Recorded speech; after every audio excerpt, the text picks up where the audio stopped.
Hello, and welcome to MrDudeManSir. And today, I'm going to be revealing 16 cards from the new Hearthstone expansion Journey to Un'Goro. I'll be going basically from Disguised Toast's lists. As you can see, it shows all of the rarities and all the question marks of what's soon to be. If you do not know the basics of what this expansion is going to be, each class will have 2 legendary cards. And that also decreases the amount of neutral legendary cards. One of them will be a quest, and one of them will be a minion. So, more pay to win. But it's also going to add more class diversity, hopefully. Because class cards are usually the OP ones, and hopefully they'll be OP enough to make every class see play. Hopefully Blizzard is going to do well with making all the classes being seen played again. Because I want to play some more Hunter. Anyways, we're going to start off with the Verdant Longneck.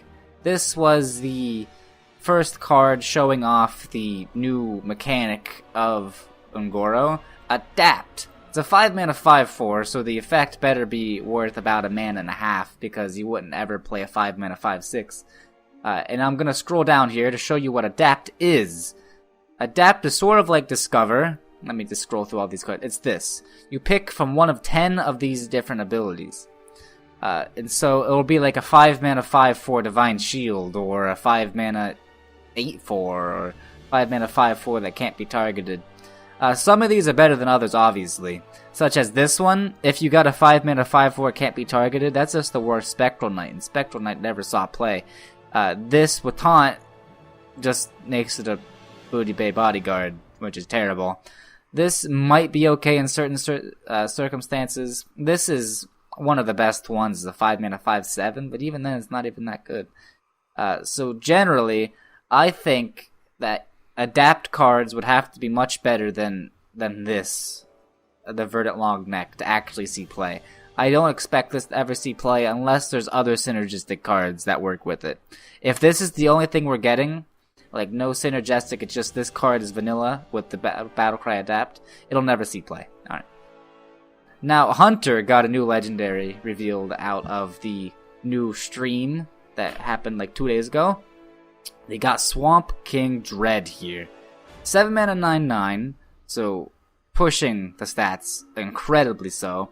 And whenever you play a minion, when your opponent plays a minion, this attacks it. So that's incredibly good, because you play this in turn 7, and the majority of the time they're not going to play poisonous minions. And I don't expect them to play poisonous minions to counter this. And then you just secure the board, because I doubt they'll be able to play 9 attack worth of creatures on turn 7. And if they do, they just got like 2 or 3 for 1, you know?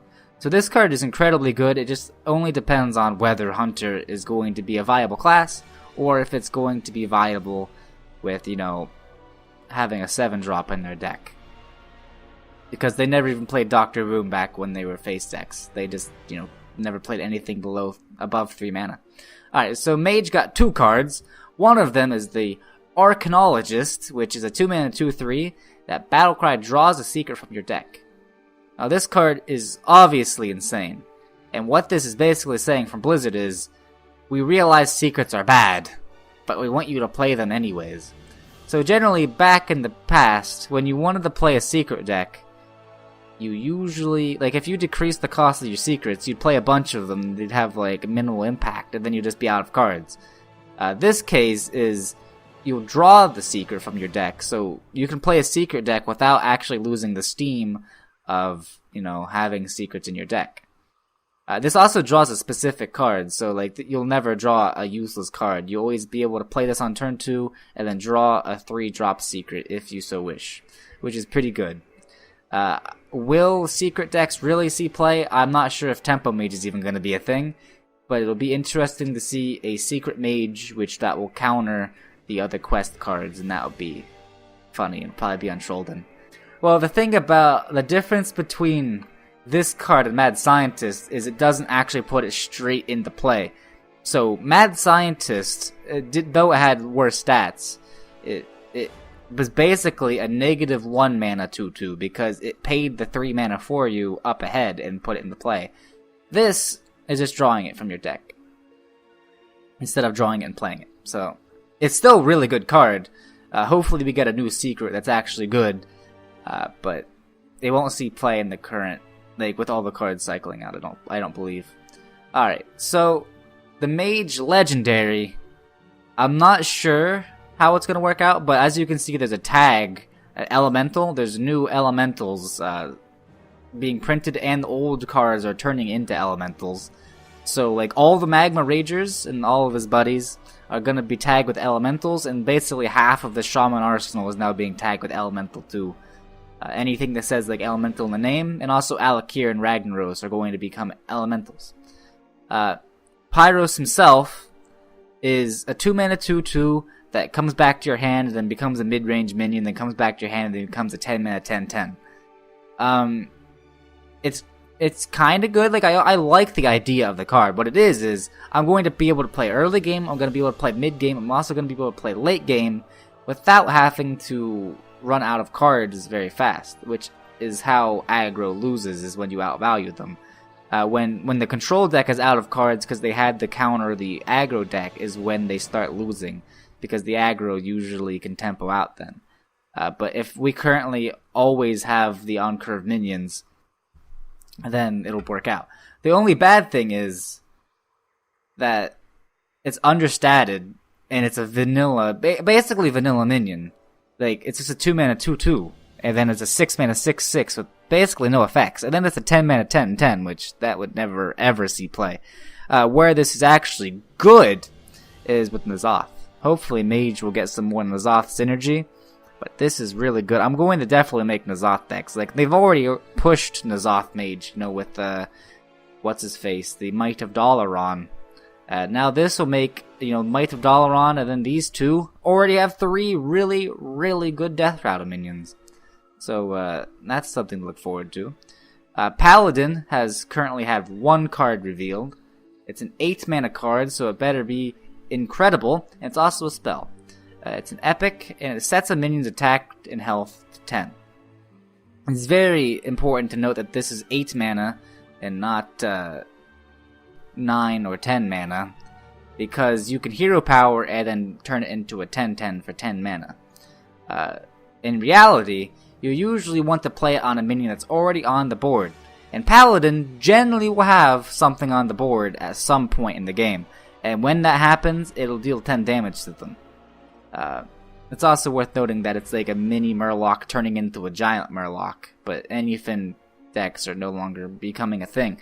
But maybe they anticipate Murloc Paladin to be a thing, and that would be really cool, seeing like a 10/10 Murloc War Leader. What a day to be alive. Honestly, I don't really see this card being played, even in, like, if Murloc decks happen to be a thing. I don't know a circumstance that they would want to pay 8 mana to just deal 10 damage or get a big minion. Because you either play control and you want to, just equality consecrate or equality clear your opponent's board. But who knows? Maybe with the, without the ability to win just from stall, as Paladins have been doing with Anyfin Paladin, maybe you want to run this as an end game thing. But currently, I do not believe this card will see play. I think it's basically 100 dust. Alright, Priest got 2 cards, and I'm going to review them at the same time because they're very synergistic. Alright, so this is the first quest card that was revealed. This was the Kickstarter of what quests really were. So Priest got a 1-mana quest, and it's also worth noting that quests always start in your opening hand in the left card mulligan. And you can mulligan away, but you generally don't want to if you're playing a quest deck, because you don't want to play Death Rattle minions when you don't have a quest up. But in case you're playing against like Warrior, like Pirate Warrior, you might want to mulligan it away. But anyways, if you play 7 Death Rattle minions, the reward is Amara, Warden of Hope. And what is she? She's right down here. It adds this card to your hand. So if you somehow summon 7 Death Rattle minions, which could actually be easy, given that you can now run duplicates, and also that you can run this dude now. So you'd probably want to run Misters and Mixtures, and you probably would run this and the other 4-drop thing. Maybe you'd run Cairn, maybe you'd run Harvest Golem, but this card right here is insane. It's a 5-mana 8/8 that sets your hero's health to 40. And so it's like a Reno. Like, instead of playing Reno, it's like a more consistent Reno without the downsides and RNG. So I like it. I really like it. And also it's worth noting that summon, so you can play N'Zoth with like 4 death rattles and you can get the rest of your death rattles. I like it. I like the way that Priest is going. I've always loved N'Zoth Priest. This card is really good fit in it. Like previously, if you wanted a taunt minion out of N'Zoth, you'd have to run that 4-mana 2/3 thing, the Infested Tauren. And now you can run a 4-mana 2/6, which has the ability to buff minion you played previously, which will most likely be like some dinky minion, 2 or 3 drop. I don't know, maybe they want a tempo N'Zoth Priest, but this is most likely, like even if it didn't have the Death Rattle, you'd probably still play it. Like if it said Death Rattle do nothing, you'd play it just because it's Death Rattle minion, right? The +1/+1 may or may not trigger. And if you want to look at it, the pure stats, it's actually Ascension, a 2/6, but if you want to look at it compared to a Yeti, this would be like a 4/4 stat line, and the ability to be a 5/5 stat line if the Death Rattle actually goes off. So it basically subtracts 1 stat from this and then adds 1 on if you get the effect. Kind of like that 5-mana 4/4 thing. Like you take off 1.5 stats, but you have the potential to get 1.5 stats, you know, as a payoff. I think both these cards will see play, and hopefully Priest will be really good. I'm not sure about the tempo aspect, though.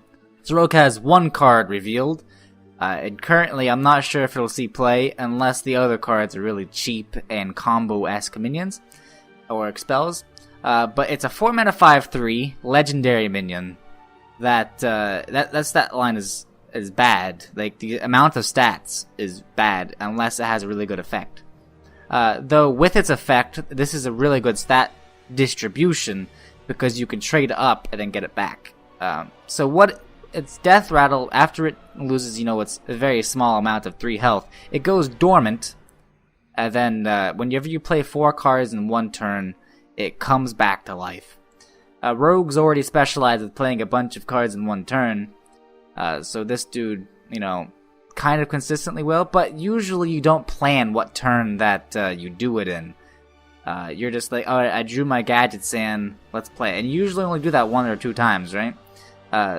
This would happen to be in a deck that you can continue to refill it without the need of gadgets in. So maybe like a Prep Burgle, play the 1-drop thing. Basically, you want to play cards that generate cards, right? And then Prep, so that a bunch of other stuff. And then this card will be pretty good. This card itself will not make that kind of an archetype happen. And I'm not sure if it's good enough to even see play if that archetype was existing, because people already have Miracle Rogue, and this thing does not have charge when you play the 4 cards that come back to life. It's just a 4-mana 5/3 minion. So my first instinct is to say that this is 400 dust. But unless the other cards synergize with it, but currently it's 400 dust. Alright. So the next one is Shaman, and Shaman currently only has 1 card revealed. It's Volcano Board Clear. So, the first comparison to it is the Spreading Madness 3-mana Board Clear from Warlock. 3-mana Board Clear from Warlock did 9 damage spread against everything. So it could hit face, and it could hit your own minions as well. But this one is 5 mana, it's basically 7 mana, but when you think of a Board Clear, you only really want to think of the thing in the top left corner. Because you'll clear your opponent's minions with the tempo. And then it deals 15 damage split among all minions. So against the control deck, you can kill 2, like an 8/8 minion and then an 8/7 minion on your opponent's side for 5 mana, which is really good. And then if your opponent's playing an aggro deck and you're playing a control deck, you can deal 15 damage to everything. And like, this is, to put this in perspective, if you have no minions on your board, and your opponent has a full 7-minion board with 2 health, this will clear it all and have 1 extra damage to split. It seems really good, right? Though we already have Maelstrom Portal and Lightning Storm. And Shamans generally like to play proactive. They don't like to damage their own stuff. Maybe this will see play as a 1-of. I don't think it'll see play as a 2-of, though. Elemental Destruction is rotating out. And Elemental, you know, this with like Halazeal could, you know, generate 15 health.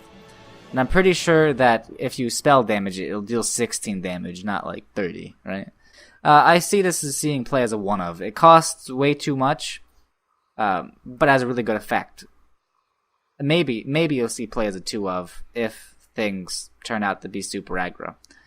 But even then, Maelstrom Portal is probably just the better thing.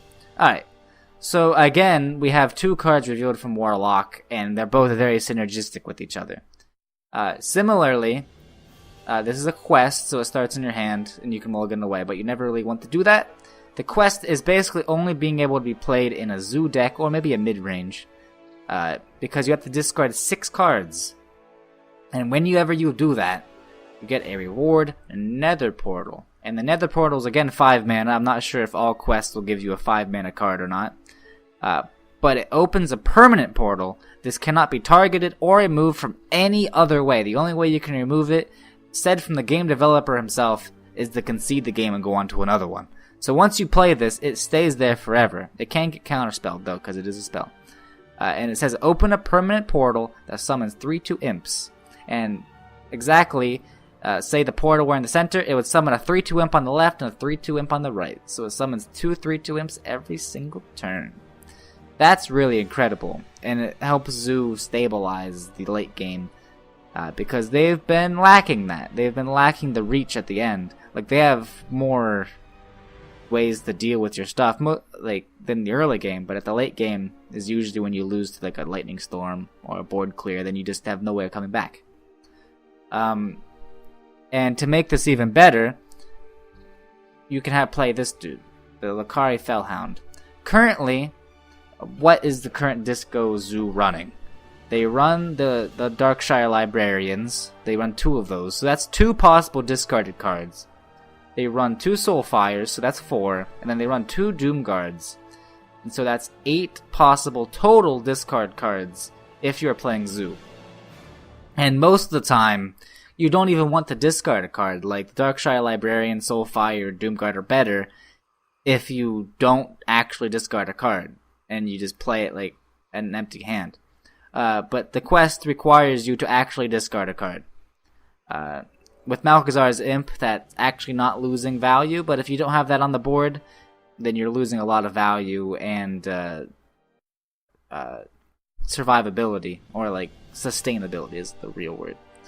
So that kind of makes me think that you might not want to run it in Zoo, but then this card is also really good in Zoo to protect your small minions. A 4 mana 3/8 taunt that discards 2 cards.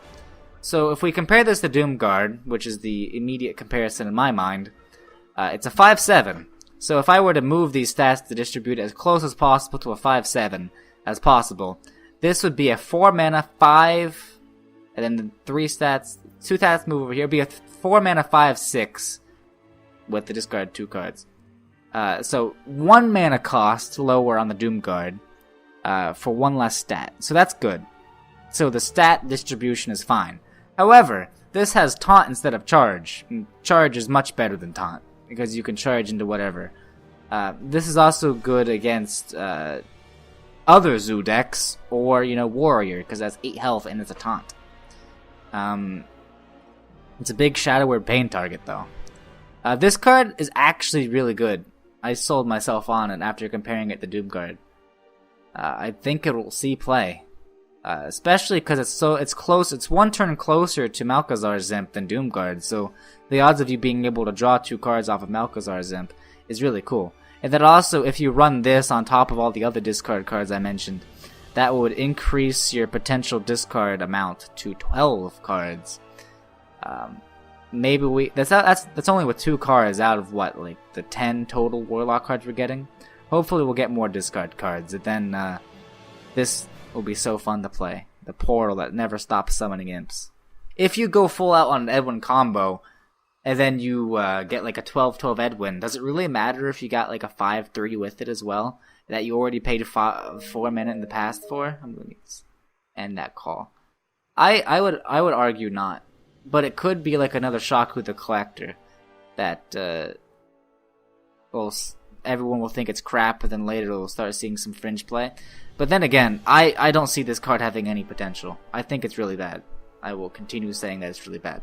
So, Warrior got a meme card this expansion, and it was the first Warrior card we saw.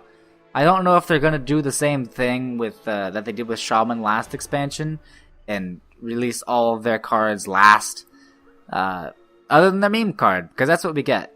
Maybe this is like a quest: deal 15 damage to your opponent, like reward, deal the other 15 damage or something. I don't know. And this is like a 1 mana 3/3 battle cry, deal 5 damage to your opponent or something. I don't know. But anyways, we gotta explore Ungoro.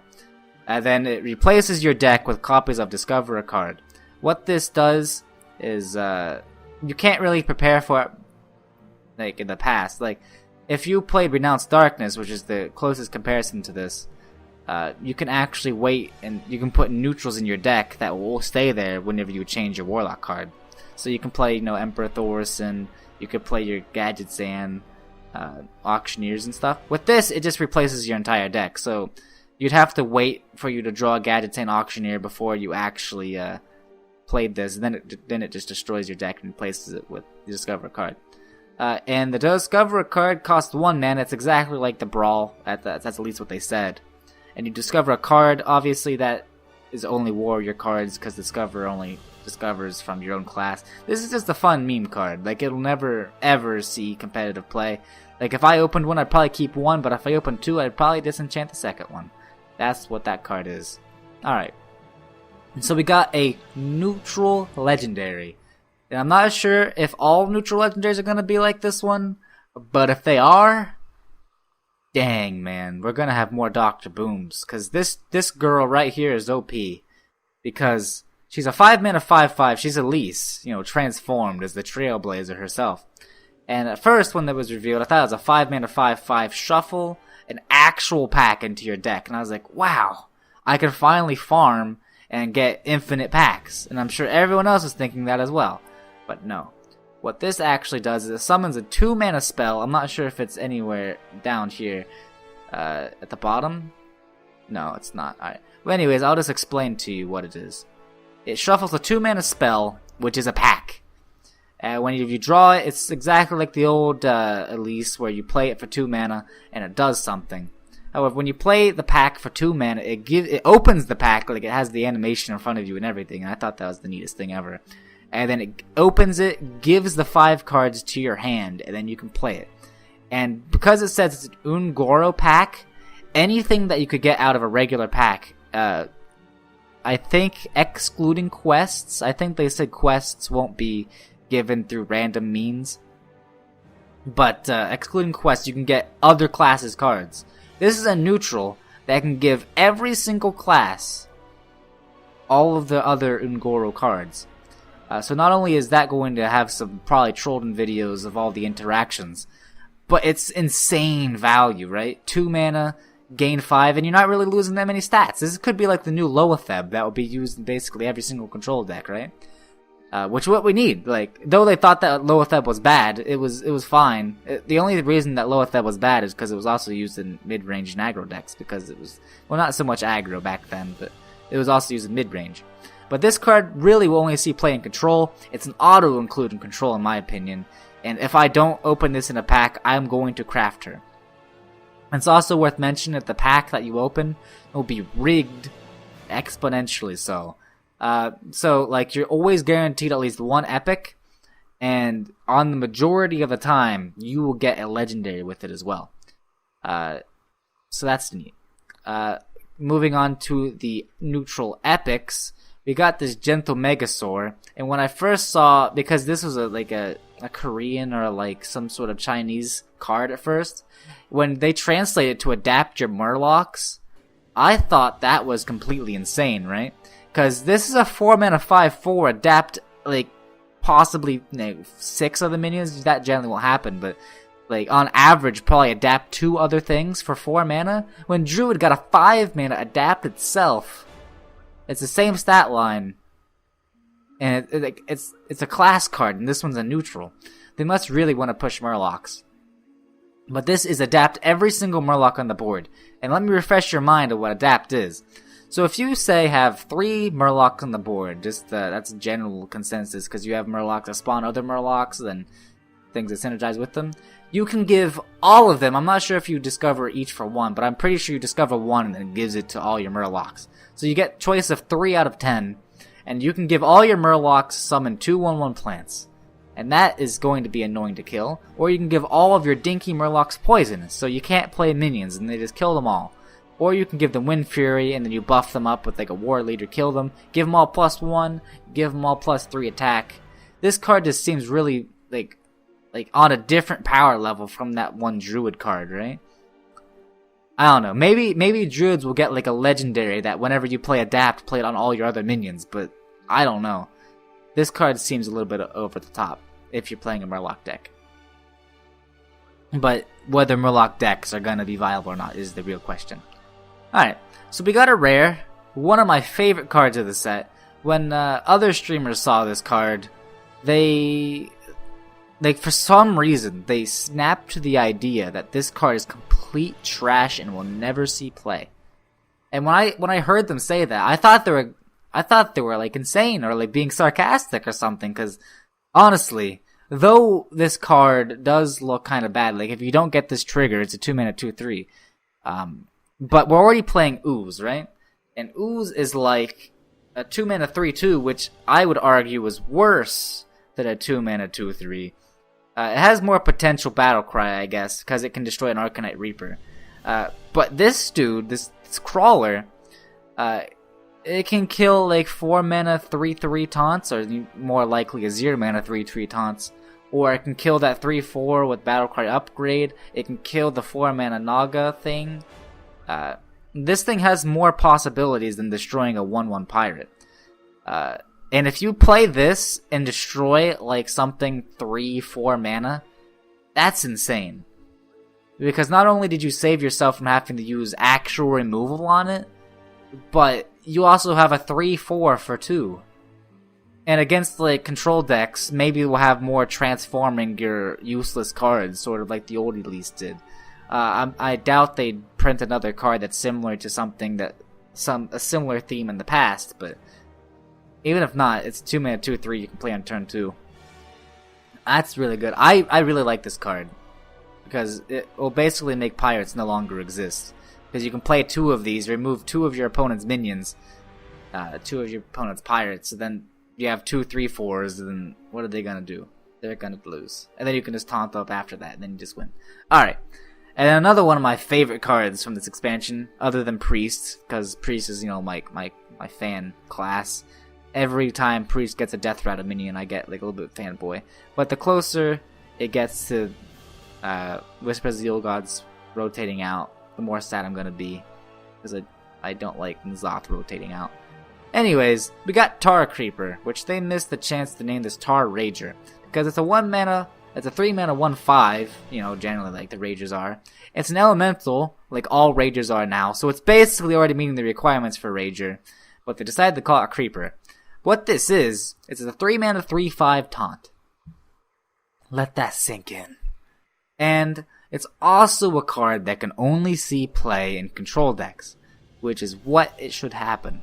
This is how you should make a control card. Make it to where it's bad if you're trying to play and hit face, but good if you're trying to play defensive with this, because they won't be able to ignore this, because as taunt, you won't really do that much with the 1 attack, and if they try attacking it has 3. That is 1 stat over budget. It's a 3-mana Sen'jin, right? And Sen'jin sometimes see plays every now and then. I like it. So that is the first 16 cards of the Un'Goro expansion.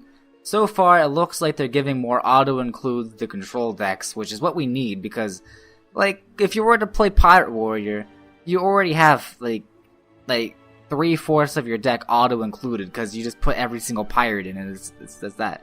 And Control doesn't really have that. They have, tech cards that are switched out. And this card is finally a 5-mana 5/5 with an incredible control effect that will most likely see play in every single control deck. And I enjoy it. So anyways, I will continue being updated with the newly revealed Hearthstone cards. I'm not sure if they'll be progressively releasing them over time as they did with the every expansion. Or if they'll just be releasing them at 15 or 20 card batches at, the big events, which is what they seem to be doing. But at the Bahamas, we're definitely going to be getting more cards. So, at the latest, you'll see another video like this a little bit around the Bahamas card reveal. So, thank you for watching, and goodbye.